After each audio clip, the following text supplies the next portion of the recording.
यमुनानगर में कृषि मंत्री श्याम सिंह राणा ने लोगों की समस्याएं सुनी। इस दौरान सीएम नायब सैनी ने कांग्रेस को वोट चोरी के मुद्दे पर जमकर घेरा। उन्होंने कहा कि 1947 में पहली बार केंद्र में सरकार बनी। वो सरकार सांसदों की वोट से नहीं बनी, बल्कि कांग्रेस के 30 वोटर से बनी थी। उस समय प्रधानमंत्री पद के 2 दावेदार थे, जवाहरलाल नेहरू और सरदार पटेल। 30 में से 28 लोग सरदार पटेल को प्रधानमंत्री बनाना चाहते थे, जबकि 2 लोग जवाहरलाल नेहरू को प्रधानमंत्री चाहते थे, लेकिन 2 वोट के समर्थन वाले नेहरू को प्रधानमंत्री बनाया गया। अब ये लोग वोट चोरी की बात करते हैं। उन्होंने कहा कि देश का संविधान लिखने वाले डॉक्टर अंबेडकर ने जब चुनाव लड़ा तो कांग्रेस ने उन्हें चुनाव में हरवाया था, और अब ये डॉक्टर अंबेडकर के संविधान की रक्षा की बात करते हैं। उन्होंने कहा कि देश की अर्थव्यवस्था लगातार अच्छी हो रही है। श्याम सिंह राणा ने बताया, हरियाणा का बजट सत्र 20 फरवरी को शुरू होगा, जिसमें राज्यपाल के भाषण के बाद हरियाणा के मुख्यमंत्री वित्त मंत्री के नाते अपना हरियाणा का बजट पेश करेंगे, जिसमें कृषि विभाग के साथ साथ अन्य सभी विभागों के बजट को बढ़ावा दिया जाएगा।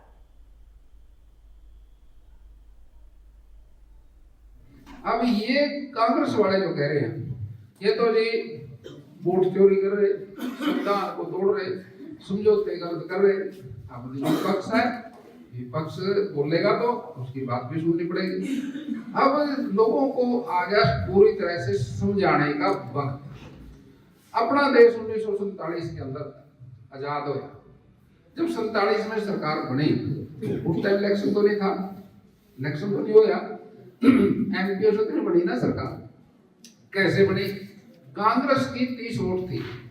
भाई ये 30 वोट फैसला करेंगे प्रधानमंत्री कौन बने सारे देश की। भी पाकिस्तान कहां तक बनेगा वो तो दिल्ली तक कह रहे थे, लेकिन वो 30 वोट जो थी वो कहेंगे नहीं, कुछ बंगाल में सदेंगे और कुछ अमृतसर से परली साइड में रखेंगे।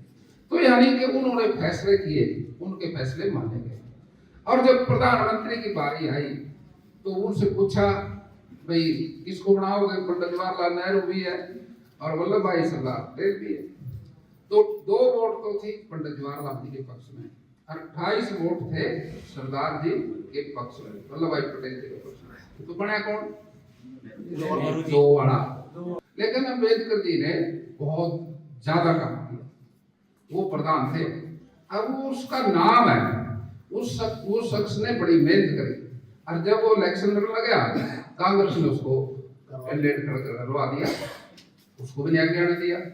अब एक ही परिवार की सरकार चलती रही।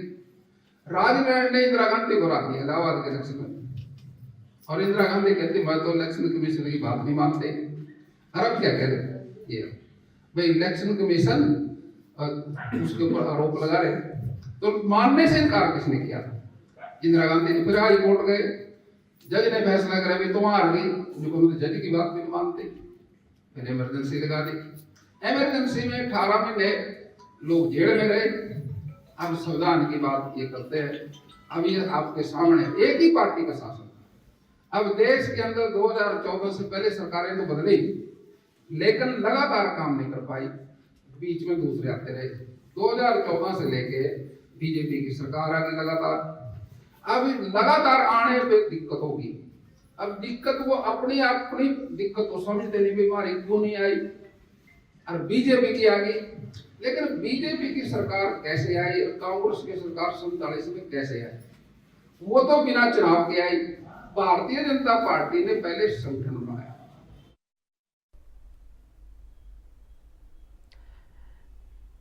खबरों में आगे बढ़ते हैं। कांग्रेस प्रदेशाध्यक्ष राव नरेंद्र ने हरियाणा बजट सत्र को लेकर बोलते हुए कहा कि बजट सत्र को लेकर कांग्रेस तैयारी कर रही है। कई मुद्दों पर सरकार को घेरने की तैयारी है।